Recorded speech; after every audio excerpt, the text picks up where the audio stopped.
ज्ञानोबराय तुकोबरायांच्या कृपेने या ठिकाणी हा योग आपल्या सगळ्यांच्या जीवनामध्ये आलेला आहे। अधिक महिन्यामध्ये अधिकस्य अधिकम फलम, अधिक पुण्य फलाची प्राप्ती करून घेण्यासाठी आपण सर्वजण उद्युक्त असतो। कुणी घरी बसून पारायण करतायत, कुणी तीर्थयात्रेला जाऊन पुण्य अर्जन करण्याचा प्रयत्न करतायत, कुणी कथा कीर्तनाच्या माध्यमातून श्रवण भक्ती असेल, वाचन भक्ती असेल, दान धर्म असेल, या माध्यमातून पुण्य अर्जन करण्याचा प्रयत्न करत आहे। कारण काय आहे? त्याचं कारण हा महिना म्हणजे अधिक मास, ज्याला पूर्वीच्या भाषेमध्ये मलमास म्हटलं जात होतं। मलमास हे नाव होतं आणि हे मलमास नाव असताना या मलमासामध्ये आजही अनेक कार्य करणं निषिद्ध सांगितलेलं आहे। विवाह संस्कार असतील, मौंजी बंधन संस्कार असतील, घर बांधायचं असेल तर वास्तुशांती किंवा घर बांधल्यानंतर आपण वास्तुशांती करतो किंवा भूमिपूजन करतो घर बांधण्याच्या आधी, असे काही जे पुण्य कर्म असतील, बारसं असेल, या सर्व ज्या घटना आहे, पवित्र कार्य जे आहेत, मंगलमय जे कार्य आहेत, हे कार्य पूर्वीपासून करण्यासाठी निषिद्ध सांगितलेले आहे। त्याचं कारण या महिन्याला जणू वाळीत टाकलेला होता। जसं पूर्वीच्या कालावधीमध्ये एखाद्या गावामध्ये एखादं घर आहे आणि त्या घरातले काही लोक असतील, ते जर धर्मशास्त्राच्या विरुद्ध वर्तन करत असतील तर त्यांच्या विरुद्ध वर्तनामुळे संपूर्ण ग्रामस्थ त्या कुटुंबाला वाळीत टाकायचे। म्हणजे त्या कुटुंबाला कोणत्याही घरामध्ये एखादं चांगलं कार्य असेल तर बोलवलं जात नव्हतं, एखादी पंगत असेल त्याही ठिकाणी बोलवलं जात नव्हतं, लग्न सोहळा असेल, वास्तुशांती असेल त्याही ठिकाणी बोलवलं जात नव्हतं। का? चुकीचं कार्य केलं ना म्हणून तुम्हाला वाळीत टाकलेलं आहे, तुम्हाला येण्यासाठी निषिद्ध आहे। तसं सर्व महिन्यांना सर्व कार्य करण्यासाठी योग्य आहेत, पण मल मासामध्ये हे जे काही कर्म आहेत ते कर्म करण्यासाठी निषिद्ध सांगितलेले आहे आजही, की ज्याला मलमास हे नाव आहे। वैज्ञानिक दृष्ट्या विचार केला तर हा मलमास कसा आहे? सूर्याच्या भोवती पृथ्वी ही परिक्रमा करते, चंद्र ही स्वतः परिक्रमा करतोय, त्यावेळेस या 365 दिवसामध्ये ही परिक्रमा करत असताना 11 दिवस उरतात। 3 वर्ष पूर्ण झाल्यानंतर 1 महिना उरतो, 33 दिवस उरतात। हे 30 ते 33 दिवस जे अधिक उरतात, हे 33 दिवस त्याला मलमास म्हणजे अधिकचा महिना, अधिक मास म्हणून आपण म्हणतो। आणि अशा मलमासामध्ये कोणतंही चांगलं कर्म करण्यामध्ये त्या ठिकाणी निषिद्ध सांगितल्यामुळे त्या ठिकाणी हा महिना सुद्धा अतिशय दुःखी झाला। भगवान श्रीहरी विष्णूंना हा महिना, हा मलमास शरण गेला, हा अधिक मास शरण गेला आणि भगवान श्रीहरींना सांगितलं, प्रभू माझ्या या महिन्यामध्ये कुणी बारसं करत नाही, कुणी मुंज करत नाही, कुणी वास्तुशांती करत नाही, कुणी विवाह करत नाही, सर्व पुण्य कर्म करण्यासाठी निषिद्ध सांगितलेलं आहे। मग सगळेजण घृणास्पद नजरेने माझ्याकडे बघताय, मग माझी निर्मितीच का केली? तुम्ही तर काहीही करू शकता। जर निर्मितीच झाली आहे, माझा कोणी स्वीकारच करत नाही, तर असं लांछनास्पद जीवन जगणं फार वाईट आहे। माझ्यासाठी, मला पवित्र करण्यासाठी तुम्ही काहीतरी करा, नाहीतर असं काहीतरी सांगा की जेणेकरून माझा उद्धार होईल। मी तुम्हाला शरण आलेलो आहे। भगवान परमात्म्याला जोही कोणी शरण येतो, तो कसाही असेल, भगवान परमात्म्या त्याला शरण आलेल्याला आपल्या शरणामध्ये घेऊन त्याचा उद्धार करत असतात। भगवान श्रीहरी विष्णू म्हटले की हा जो मलमास तुला हे जे नाव आहे आणि सर्वजण सर्व पुण्य कर्म करण्यामध्ये तुला निषिद्ध समजतात ना, याच्यानंतर या मलमासाला मी माझं नाव देतो। भगवान परमात्म्याचं एक नाव आहे पुरुषोत्तम। विष्णू सहस्रनामामध्ये एक नाम सांगितलेलं आहे भगवान श्रीहरीचं, ज्याचं नाव आहे पुरुषोत्तम। भगवान परमात्म्याने ते नाव या महिन्याला दिलं आणि या महिन्याला ते नाव दिल्यानंतर भगवान श्रीहरी विष्णूंनी घोषणा केली, सर्व देवतांना बोलवून घोषणा केली की यानंतर या महिन्याला पुरुषोत्तम मास म्हटलं जाईल आणि याच्यानंतर या महिन्यामध्ये जोही जीवात्मा पुण्यकर्म करेल, दान धर्म करेल, त्याला इतर महिन्यामध्ये पुण्यकर्म केल्यानंतर जे पुण्य प्राप्त होतं त्याच्यापेक्षा अधिक पुण्य फलाची प्राप्ती होईल, ही घोषणा मी करतो. सगळ्या देवतांच्या समोर भगवान परमात्म्याने ही घोषणा केली, ज्याचा परिणाम या 30 ते 33 दिवसामध्ये, ज्याला पुरुषोत्तम मास आपण आता म्हणतोय, या महिन्यामध्ये ज्यानेही कोणी पुण्यकर्म केले त्याला अधिक पुण्य फलाची प्राप्ती होते. एक विचार कर, एखाद्या ठिकाणी नोकरीला असणाऱ्या व्यक्तीला दर महिन्याला 30,000 पगार असेल, कल्पना करा. पण एक महिना असा आहे की ज्या महिन्यामध्ये त्या कमिटीवाल्यांनी ठरवलं की या महिन्यामध्ये इतर महिन्यामध्ये जे कार्य केलेलं आहे तेवढंच कार्य केल्यानंतर या महिन्यामध्ये 1,00,000 पेमेंट मिळणार आहे. दर महिन्याला किती? 30,000. पण एकच महिना असा आहे, 13वा महिना त्यांनी निश्चित केला की या महिन्याला 1,00,000 पेमेंट. मला सांगा, कोणी आजारी असेल तरी सुद्धा घरी राहील का? सुट्या घेईल का? तो व्यक्ती विचार करेल, बाकीच्या महिन्याला एवढेच काम केले तरी 30,000 मिळतात, पण हा महिना असा आहे की ज्या महिन्यामध्ये 1,00,000 मिळतायत, तसं इतर महिन्यामध्ये केलेल्या पुण्यकर्माला तेवढंच पुण्यफल मिळतं. पण या महिन्यामध्ये तेवढंच पुण्यकर्म केलं तर त्याचं अनेक पटींनी, हजारो पटींनी अधिक पुण्य प्राप्त होतं. असा हा अधिक महिना आहे. म्हणून आपण म्हणतो अधिकस्य अधिकम फलम. म्हणून या महिन्यामध्ये काय केलं पाहिजे तर म्हणतात दान धर्म केला पाहिजे. कोणतं दान करायचंय? दान करत असताना आपण कोणतंही दान करू शकतो. सुवर्ण दान असेल, वस्त्रदान असेल, ज्ञानदान असेल, गौदान असेल, धान्यदान असेल, दीपदान असेल, जे आपल्याकडे आहे ते दान आपण केलं पाहिजे. जरुरी नाही की धनाचंच दान केलं पाहिजे. अजून एक विशेष गोष्ट, या महिन्यामध्ये 33च्या संख्येमध्ये, जसं बतासे दान करतात पण 33च्या संख्येने दान करतात, अनारसे बनवले 33च्या संख्येने दान करतात. आणि दान करत असताना त्याच्यावर दीपदानाचंही विशेष महत्व आहे. दीपदानही केलं जातं. आपल्याकडे जे आहे ते दान करा, त्याच्यासोबत दीपदानही केलं जातं. दीपदान कुठे केलं पाहिजे? एखादी नदी असेल, त्या नदीच्या किनाऱ्यावर दीपदान केलं पाहिजे. अधिकाधिक दीपदानाचं महत्व असं आहे की अधिक महिन्याच्या पोथीमध्ये आलेलं आहे, जोही कुणी दीपदान करतो त्याच्या घरामध्ये कधीही धनाचा अभाव राहत नाही. जो दीपदान करतो पुढच्या जन्मी त्याला सुंदर अशी अंग क्रांती प्राप्त होत असते, दिव्य देह प्राप्त होत असतो. दीपदान करणाऱ्या व्यक्तीच्या घरामध्ये कधीही दारिद्र्य येत नाही. म्हणून एरवी सुद्धा आपण दीपदान करू शकतो.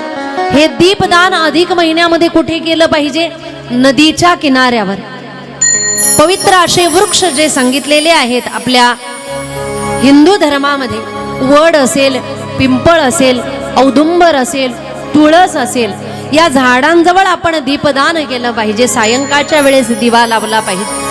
आपण मंदिरामध्ये दिवा लावला पाहिजे. दीपदानाचंही विशेष महत्व आहे. धान्यदानही करू शकतो, तेही 33च्या संख्येने. आपण 1-1 किलो असेल 33 किलो दान करू शकतो. अधिक ज्याला देण्याची पात्रता असेल ते कितीही प्रमाणामध्ये दान धर्म करू शकतात. पण एक गोष्ट नेहमी लक्षात ठेवा, दान त्याला करा ज्याला अधिक गरज आहे. गीता सांगते दान कुणाला केलं पाहिजे? म्हणतात जो गरजू आहे त्याला सर्वश्रेष्ठ दान म्हटलेलं आहे गीतेमध्ये. देश कालेच पात्रेच तद्दानम सात्विकम स्मृतम असं म्हणतात की पात्रता बघून जर आपण दान केलं तर त्याला अधिक पुण्य फलाची प्राप्ती होत असते. ज्याच्याकडे वस्त्र नाही ना त्याला वस्त्रदान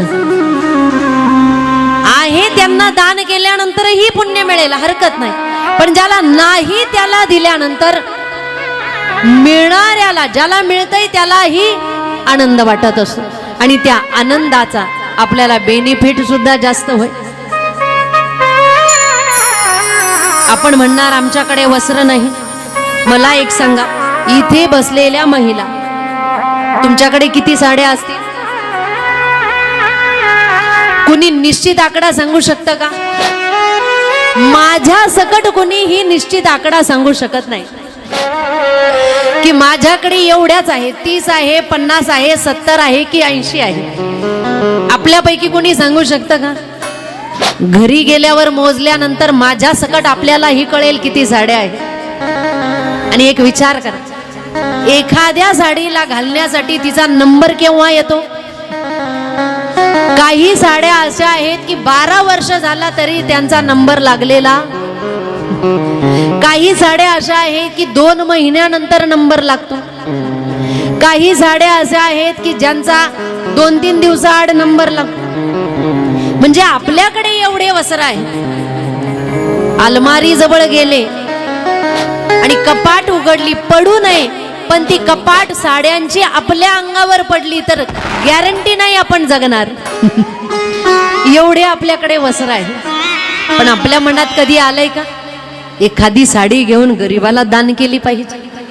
आपल्या घरी आलेल्या पाहुण्यांना आपण सहज साडी देतो. पण ज्यांच्या अंगावर नेहमी फाटकी साडी बघितलेली आहे ना, रस्त्यावरच्या एखाद्या स्त्रीला आपण विचार केलाय का ही साडी आपण देऊन येऊ? आज वेळात वेळ काढू, आपण स्कूटीवर जाऊ आणि पटकन ती साडी देऊन? हा विचार आपण कधीही केलेला नाही.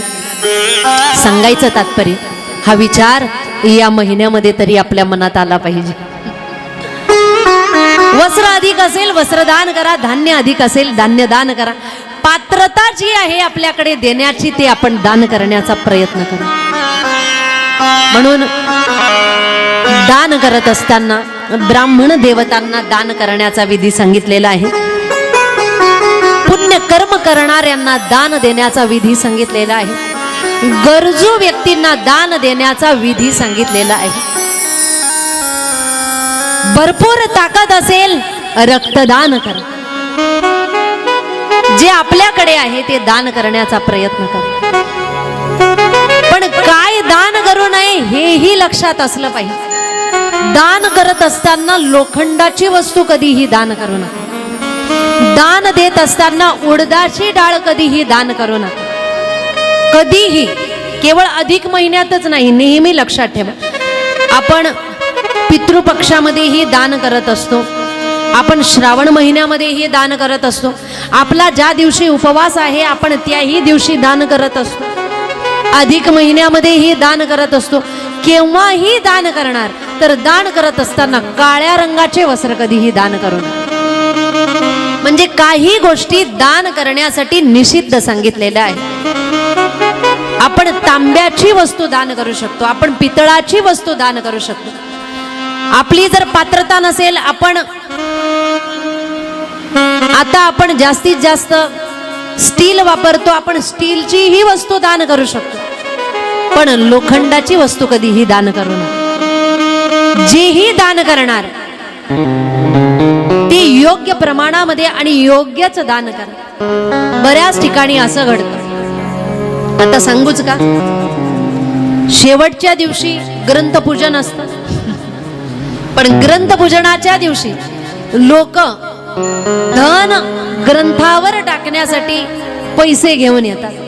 बरेच महाभाग असे पैसे आणतात जी नोट फाटलेली असेल, जी नोट कुठेही चालत नाही, ज्या नोटेला रंग लागलेला असेल. म्हणजे लोक चालाकी करतात. मंदिरात जरी निघाले, 500ची नोट असेल तर गाडी थांबवून एखाद्या दुकानामध्ये आपण पैसे सुट्टे करतो का? दानपेटीत टाकायचे आहे म्हणून. मला एक सांगा, देवाला नोटा कळत नाही की चालत नाही? चालतात आणि कळतातही. म्हणून सुट्टेच त्या ठिकाणी दिले पाहिजे असं नाही. देवाने जर आपल्याला पात्रता दिली असेल ना, जितकं जास्त दान केलं तेवढं आपल्या खात्यामध्ये आपलं दान लिहिलं जाईल, तेवढ्या अधिक पटीने आपल्याला पुण्यफलाची प्राप्ती होईल. म्हणून अधिक महिन्यामध्ये दानाची तर गोष्ट महत्वाची आहे, पण नामस्मरणाच्या रूपाने सुद्धा आपण पुण्य वाढवू शकतो. आपण ग्रंथ वाचनाच्या निमित्ताने पुण्य वाढवू शकतो. गाथा असेल, ज्ञानेश्वरी असेल, रामचरितमानस असेल, आपल्याला ज्या देवावर ज्या संतावर जास्त भाव असेल, आपण तो ग्रंथ आपली फलाची प्राप्ती होत असते. एखाद्या धामामध्ये जाऊन देवतांचं आणि संतांचं दर्शन केलं तरी सुद्धा अधिक पुण्य फलाची प्राप्ती होऊ शकते. म्हणून हेच पुण्य अर्जित करण्यासाठी आपण या ठिकाणी आलेलो आहोत आणि ग्रंथराज ज्ञानेश्वरीचं पारायण आणि त्याच सोबत या ठिकाणी शिव महापुराणाच्या निमित्ताने भगवान सिद्धेश्वराची सेवा करण्यासाठी आपण या ठिकाणी शिवपुराण कथा श्रवण करणार आहोत. भगवान महादेवाचं दिव्य असं चरित्र श्रवण करून आपण या ठिकाणी अधिक पुण्य फलाची प्राप्ती अधिक महिन्यामध्ये करणार आहोत. याच अट्टहासाने या ठिकाणी आजच्या प्रथम दिवसाला या पवित्र अशा ग्रंथाला या ठिकाणी प्रारंभ आपण या ठिकाणी करतोय. शिव महापुराण काय आहे? वेद व्यासजी महाराजांनी 18 पुराणांची रचना केलेली आहे. मुख्य पुराण आहे 18, पण या 18 पुराणांमध्ये शिव पुराण नाही. ऐकताय ना? मुख्य 18 पुराण आहे, या 18 पुराणांमध्ये शिव पुराण नाही. वेद व्यासजी महाराज जे पुराणांचे रचयिता आहे, जे वेदाचे रचयिता आहे, त्या वेद व्यासजी महाराजांनी काही उपपुराणांची सुद्धा रचना केलेली आहे.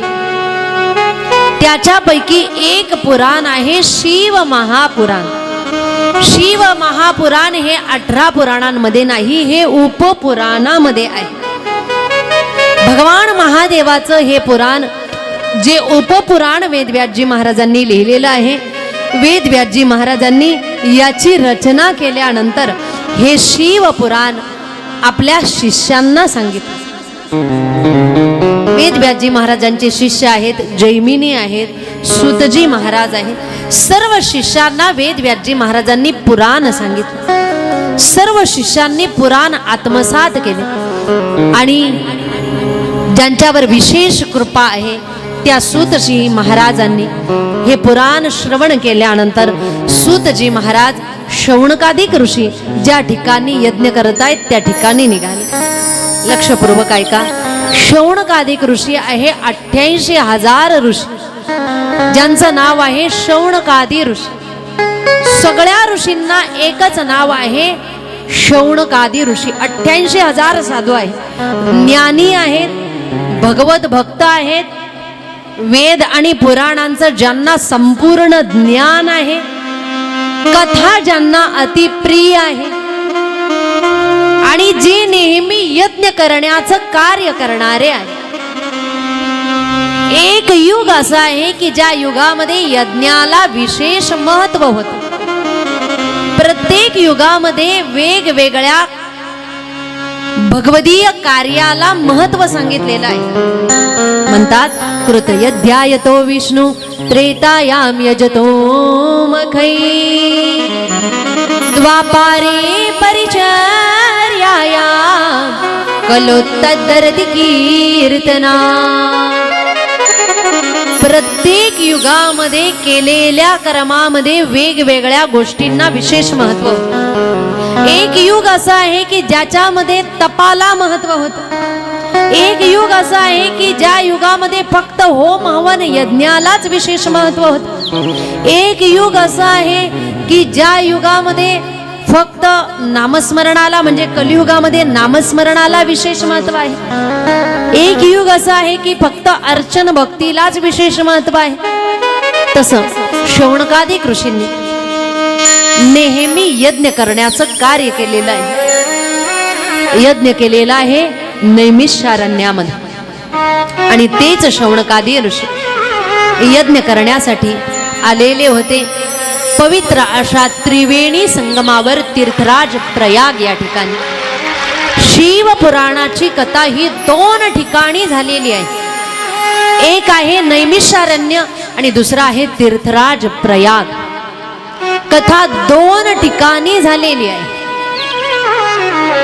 मुख्यतः शिवपुराणामध्ये वर्णन आलेलं आहे की तीर्थराज प्रयाग या ठिकाणी गंगा, यमुना आणि सरस्वतीच्या किनाऱ्यावर 88,000 शौनकादी ऋषी आले. त्या ठिकाणी यज्ञयाग होम हवन करायला लागले. पूर्वीचे साधू संत महात्मे यज्ञयाग करायचे. कारण काय आहे? यज्ञाने 2 गोष्टी होतात.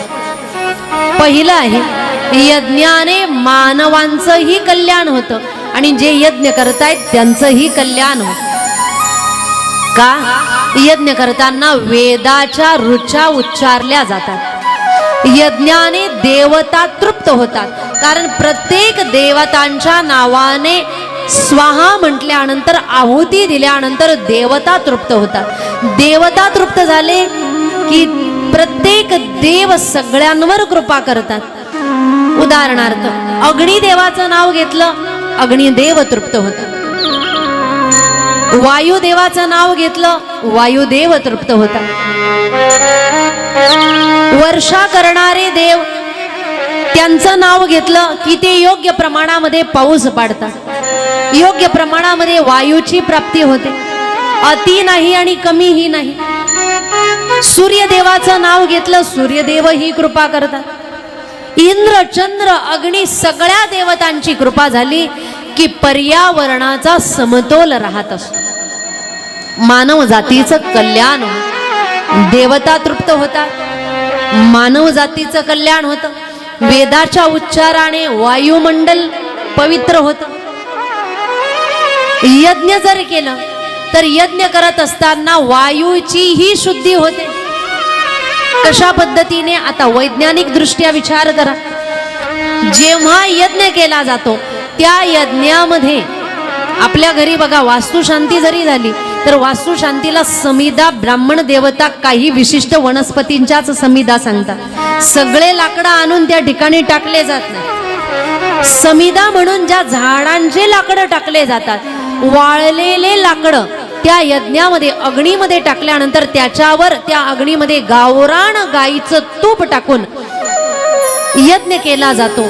त्याच्यामध्ये जो धूर बाहेर पडतो तो धूर एवढा पवित्र असतो की त्या धुरामध्ये वायूमध्ये असणारे संपूर्ण विषारी कण समाप्त होतात. वायूमध्ये असणारे जे विषारी जीवाणू आहेत ते समाप्त होतात. कारण अग्नीमध्ये गावरान गाईचं तूप टाकलं जातं. विशिष्ट झाडांच्या समिधा वापरल्या जातात आणि वैज्ञानिक दृष्ट्या वायूची शुद्धी होत असते. वायू जर अशुद्ध झाला तर काय होतंय याचा परिणाम आपण सगळ्यांनी 2018-19 मध्ये बघितलेला आहे. आपण बघितलेला आहे की वायूमध्ये अशुद्धता निर्माण झाल्यानंतर आपण सगळे जणांनी नाकाला आणि तोंडाला कापड बांधून फिरलो. वायूमध्ये अशुद्धता असल्यानंतर घरामध्ये येत असताना सुद्धा आपण कशा पद्धतीने सॅनिटायझर मारून येत होतो आपण सगळ्यांनी अनुभवलेला आहे. याच्या आधीच्या लोकांनी आपल्याला ही गोष्ट शिकवली की घरात येण्याच्या आधीच हातपाय तोंड धुवून आलं पाहिजे. पण आपण त्या गोष्टीकडे विशेष महत्त्व आता देत नाही. आपण ती गोष्ट मनातून काढून टाकली होती. पण आपल्याला कळालं जुनं ते सोनं. का बाहेर बादली भरून ठेवली जात होती? का हातपाय तोंड धुवून घरात प्रवेश केला जात होता? आपल्याला तीच गोष्ट केव्हा कळाली? आपल्याला जेव्हा कोरोना आला तेव्हा ती गोष्ट कळाली नाही का? ही वायूची शुद्धी किती महत्वाची आहे आपल्याला तेव्हा कळालं की वायू जर अशुद्ध झाला तर मानवाचं जीवन किती धोक्यात येऊ शकतं आपल्याला कळालं. हे साधू संतांना आधीच माहीत होतं. त्याच्यामुळे त्या काळातले साधू संत यज्ञ याग होम हवन करत होते. आणि अशा पद्धतीने यज्ञयाग होत असताना